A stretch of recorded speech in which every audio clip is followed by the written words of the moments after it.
It started out like any other lazy summer morning. Sunlight was already pouring through my blinds by the time I rolled over and checked my phone. One unread message. From him. Pool today? It's hot as hell. I'll drive. Simple. Casual.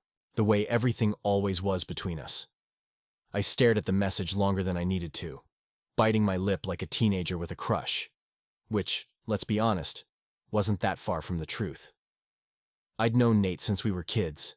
Same neighborhood, same school, same dumb fights about video games, girls, and which fast food burger was superior. And somewhere between freshman year and now, him, shirtless in the locker room, laughing at his own jokes, my heart had decided to betray me. But I never told him. Never dared. Not once. Because Nate was, well, straight, confident, charming. The kind of guy who leaned against door frames and made waitresses laugh without trying. And I was the quiet one, the listener. The guy who kept his feelings zipped up tight, locked behind polite nods and well-timed jokes. I texted back, "Yeah, just let me grab my stuff." I could almost hear his voice in my head, probably already in flip-flops and board shorts, windows down, music blasting. When he pulled up 20 minutes later, I was waiting on the curb.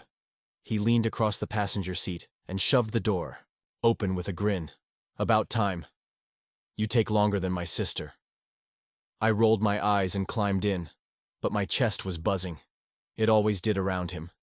Like I was constantly trying to keep some fragile secret from slipping through my ribs. His hair was messy in that deliberate way. Sunglasses perched on his head. He smelled like mint gum and sunscreen. I caught myself looking, then looked away fast. He didn't notice, or maybe he never wanted to. The drive to the pool was filled with the usual banter, arguing about whether or not we should stop for iced coffee, him teasing me for wearing a hoodie even though it was nearly 90 degrees. "You're gonna sweat to death," he said, flicking the hood playfully.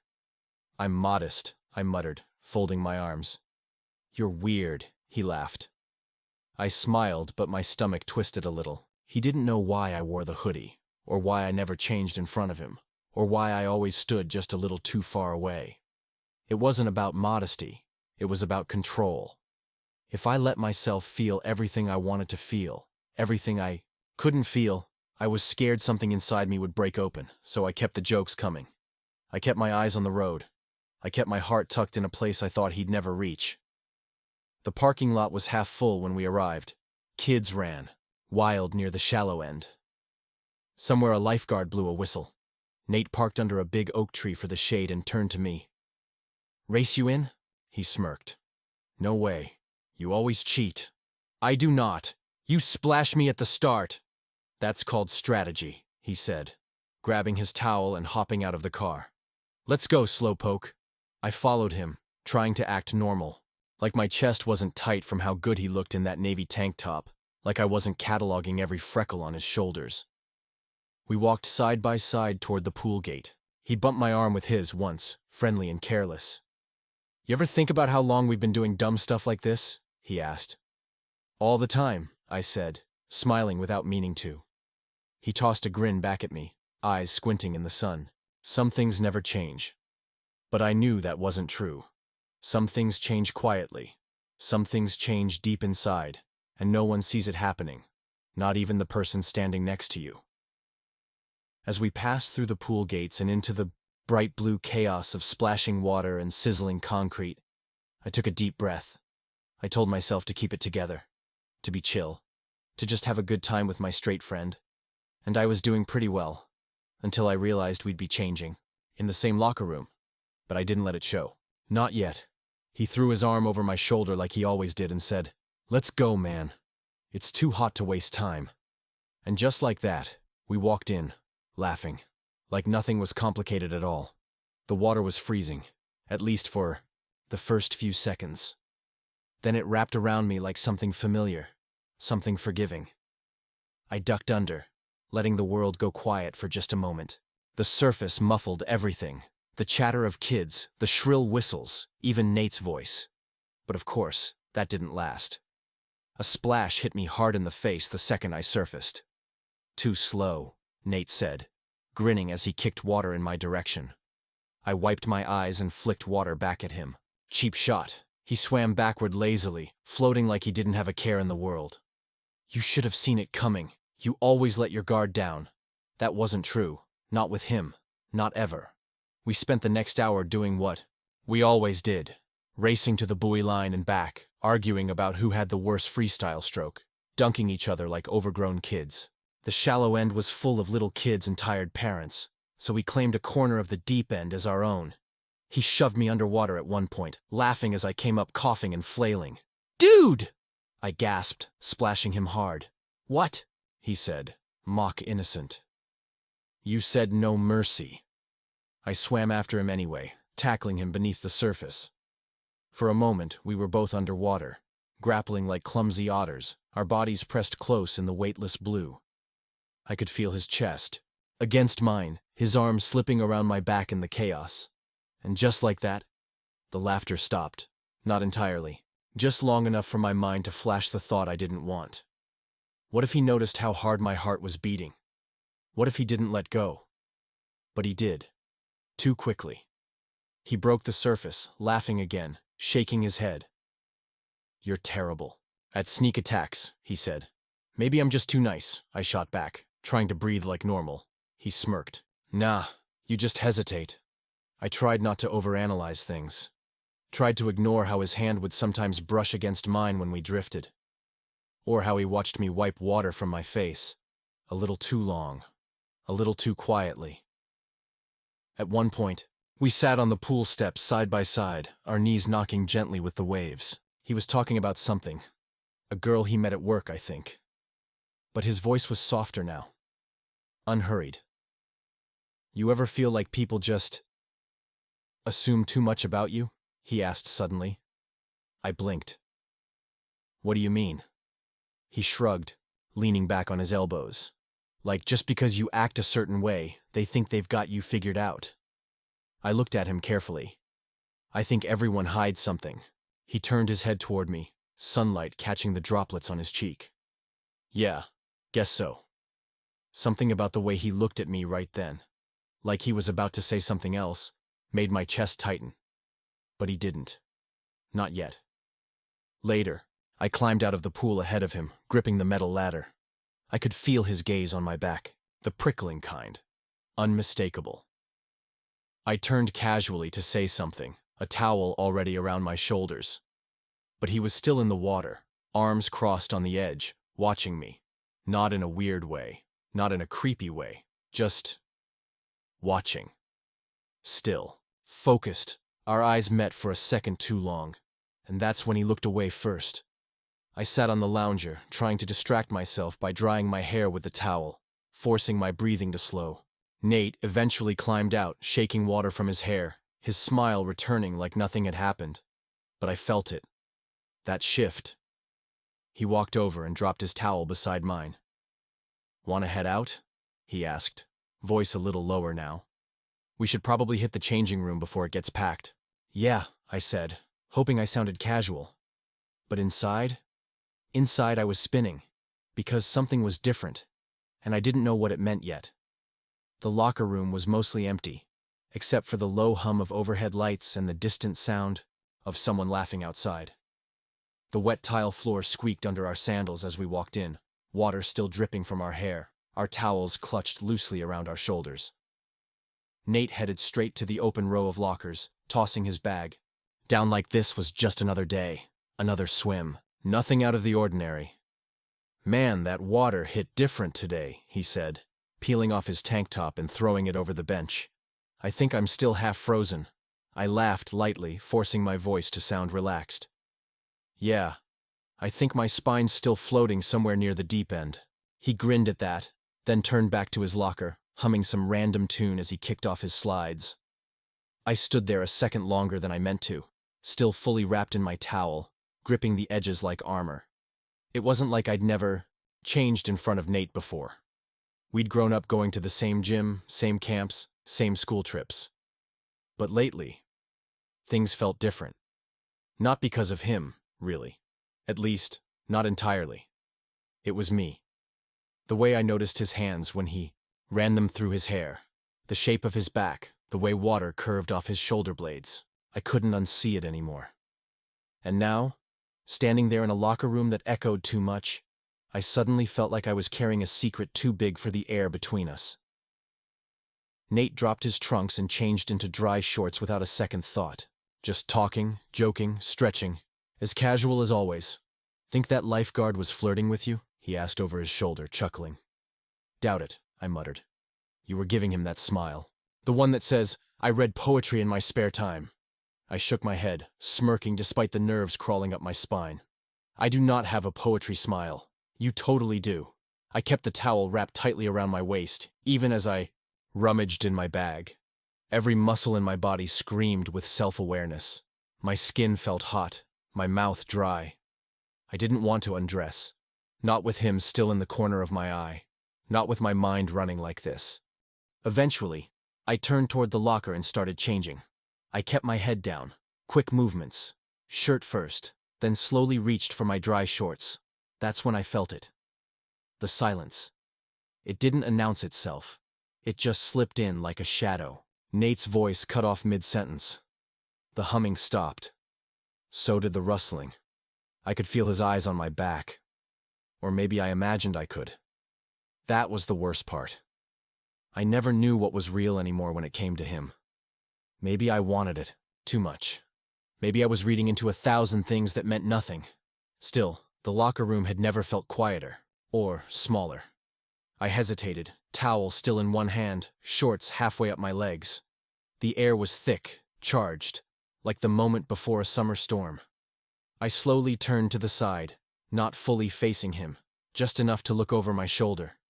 Nate was standing a few feet away, one hand in his hair, shirtless, like he forgot what he was doing. He looked at me like he wasn't sure if he should speak. "Something wrong?" I asked softly. He blinked, then gave a small shake of his head. "No, I just—" He trailed off, rubbed his neck. Then, after a long pause, his voice came out lower. "You ever—" He cleared his throat. "You ever wonder about stuff like, I don't know, curiosity?" I stared at him, towel still clutched awkwardly in one hand. "Curiosity?" I echoed. "Yeah. Like—" He exhaled through his nose, frustrated at himself. "Like thinking something your whole life, and then one day it just doesn't feel that simple anymore." My mouth went dry. I turned the rest of the way, still mostly covered, heart rattling. He stepped a little closer. Just one step. Not enough to touch, but enough to feel. His eyes searched mine for something unspoken. And suddenly I didn't care that I was standing half-dressed. Because whatever this moment was, it was real. And I wasn't the only one holding something back anymore. The sound of water dripping from the bench echoed in the tiled silence. No music, no voices. Just the faint hum of fluorescent lights above, and the uneven rhythm of our breath. I stood frozen, towel still clutched to my chest, half changed, my shirt clinging damply to my back. Nate hadn't said anything else since that strange, unfinished thought, "You ever wonder?" And I didn't know if I was supposed to ask him to explain it, or pretend I hadn't heard it at all. I was about to reach for my bag when I felt it. His hand on my shoulder. It was gentle, not forceful or playful like before. Just still. Warm. He let it rest there, fingers slightly splayed, skin against skin, like he was anchoring himself to me, or maybe grounding me in the moment. I didn't move. I couldn't. Every nerve in my body screamed with awareness. I wasn't sure if I was holding my breath or if my lungs had forgotten how to work entirely. My pulse thudded somewhere between my ears and the pit of my stomach. And still, he didn't say anything. His hand didn't slide down, didn't tighten. It just stayed. Exactly where it was. Like he wanted to be sure I knew it wasn't an accident. Like he was asking something without words. I turned slightly, just enough to meet his eyes, and he was already looking at me. Not in that usual joking way. Not with his signature smirk. His expression was unreadable, serious, hesitant, wide open. His gaze searched mine like he was looking for permission to be confused. Or maybe for reassurance that he wasn't the only one drowning in something neither of us had planned. I tried to speak, but no words came. My lips parted, but the silence between us was louder than anything I could have said. His thumb moved just a little, brushing the edge of my collarbone. That small motion made everything inside me seize up. I didn't know what this was. It wasn't flirting. Not the kind you see at parties or in DMs. It wasn't some joke or test. There was no teasing smile, no punchline. It was real. And it was terrifying. Because if it was real, that meant something had changed. And if something had changed, I didn't know how to live in that world yet. I finally whispered, eyes darting down. His hand slipped away, just like that.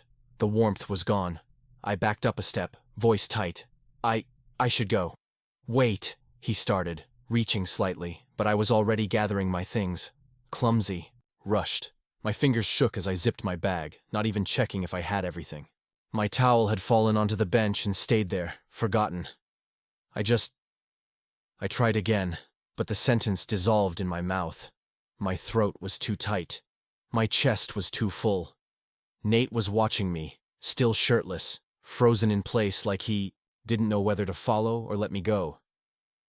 His eyes were soft, not panicked, just uncertain.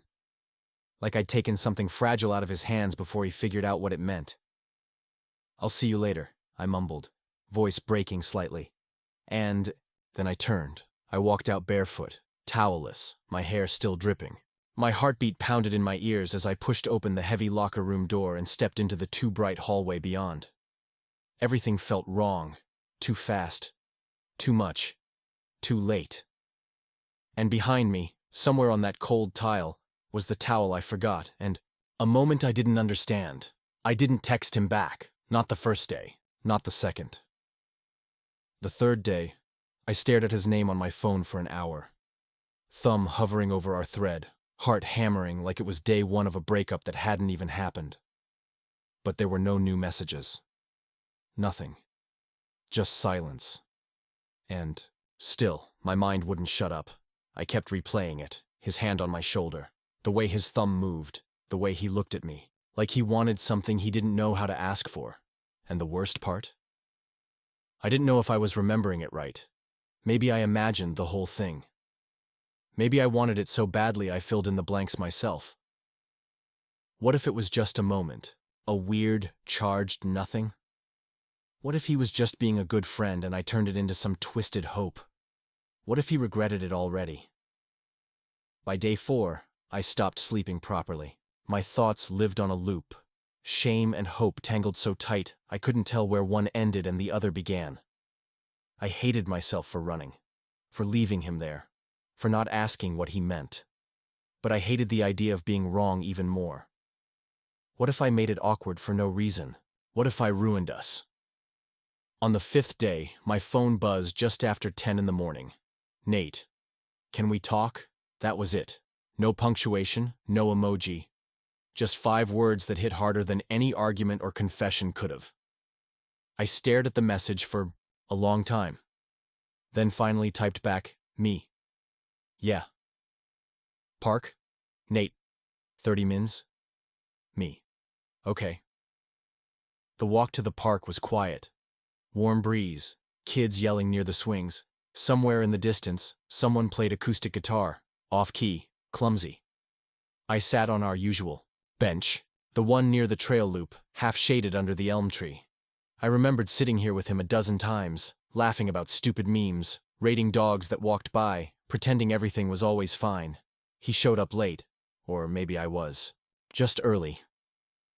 When I saw him walking toward me, I didn't know what to feel. He looked different. Not bad, just off. His usual confidence was tucked somewhere behind his slouched shoulders and distracted steps. He had his hands in his pockets, his jaw tight. When he finally sat down beside me, neither of us spoke right away. The silence this time wasn't charged. It was heavy. "I didn't mean to freak you out," he said finally, staring straight ahead. Stayed quiet, gripping my own hands in my lap. "But I wasn't joking," he added, quieter now. "If you thought it was a joke or or something stupid. It wasn't. I looked at him. His brows were drawn, eyes locked on the kids playing by the slide. What was it then? I asked. My voice cracked on the last word. He hesitated, swallowed, hard.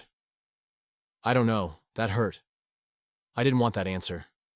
But then he shook his head. No, that's not fair. I do know, I just didn't know if I was allowed to say it out loud.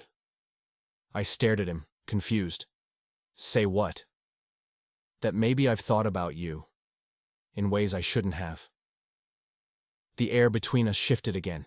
He turned to face me fully now. That I've felt things I don't know how to name. Things I tried to ignore because it was easier to pretend I was sure of myself. My chest tightened. Why didn't you say anything before? I didn't want to lose you, he said. Or confuse you. Or worse, lead you on if I couldn't figure myself out. I looked at him hard. His voice was raw, bare. And for the first time in days, I didn't feel crazy. I felt seen. Then his eyes dropped to the ground and he asked, almost too quietly, "Do you hate me now?" "No," I said. "I don't hate you." It came out soft, but it felt heavier than anything I'd said in years. And true. Nate looked up, something easing in his shoulders like he'd been bracing for a hit that didn't come. I took a slow breath. I was scared. Not of you.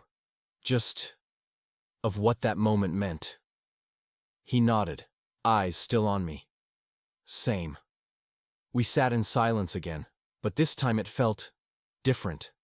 Like we were finally inside the same quiet, not just sitting beside it. I've been questioning stuff for a while, he admitted, but I always told myself it was nothing.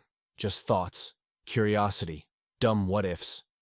And then, I asked. Then you were there, he said. And suddenly it wasn't hypothetical anymore. That hit hard. I didn't speak for a minute, just watched the sun stretch across the grass in front of us. I could feel the thump of my heart in my chest, not panicked now, just alive. I've liked you for a long time, I finally said. He turned his head toward me, but didn't interrupt. I didn't mean for it to happen. I tried to ignore it, tried to be normal. I laughed at your jokes and swam laps and looked away every time I wanted to stare. My voice cracked. I thought if you ever found out it would ruin everything. And then, the way you looked at me that day, the way you touched me, it wasn't just confusing, Nate. It felt like the thing I'd tried to protect was already broken. And I didn't know if I was supposed to be relieved or heartbroken. Nate looked away, jaw tight. I never wanted to hurt you, he said. Or mess with your head. You didn't mess with me, I said. You made me feel like I wasn't crazy for wanting something I thought I couldn't have. He was quiet for a long time after that. A breeze passed through the trees above us, rustling the leaves. Somewhere nearby, a kid let out a shriek of laughter and a dog barked. The world went on, normal, loud, alive, while we sat in the middle of it like two people who'd stepped out of time for a second. I've never talked to anyone about this, Nate said eventually. Not once. Not even myself, really. I didn't want to open that door. He looked down at his hands, then back at me. But when I saw you changing, and I felt something, I don't know what to call it. I couldn't lie to myself anymore. I just touched your shoulder. I didn't think. I just needed you to know I saw you. That sentence nearly undid me. I saw you. Not just as his friend. Not just as a guy he'd grown up with. But me. The version I'd tried to hide. I'm not asking for answers, I said. I don't even have them myself. But I needed to know I wasn't the only one feeling something. You're not, he said. We sat with that truth. Let it settle between us like sunlight. Then, without speaking, we stood. Not in a rush, just naturally, as if the bench had served its purpose and now we needed to move again. He didn't ask if I wanted a ride. I didn't ask if he wanted to walk. We just started heading home. Together. Side by side. No tension. No distance. Just space between our arms. Just footsteps matching. Just us. A few blocks in, I felt something brush my fingers. It was Nate's hand, Not grabbing, not clinging. Just a soft graze. Like a question. And this time, I didn't pull away. It was Friday night when he texted me again. "Nate, you free tonight?" Just me. No weird surprises. Promise. I stared at the message for a second, then smiled. Me. "Yeah, I'll come by after dinner." Nate. "Cool. Bring nothing. Just yourself." His house was quiet when I got there. No TV blaring, no other friends. Just him. Barefoot, in a hoodie, holding 2 mugs of something warm. "Hot chocolate," he said, offering me one like it was the most normal thing in the world. Didn't feel like beer. I took it with both hands. Didn't feel like beer either. We sat on the couch, soft music playing from his Bluetooth speaker. Lo-fi something. Background noise with no lyrics, just space. The lights were low. His room smelled faintly of cedar and detergent. Familiar but new somehow. He sat close. Not close. Just closer than before. We started talking about dumb things at first.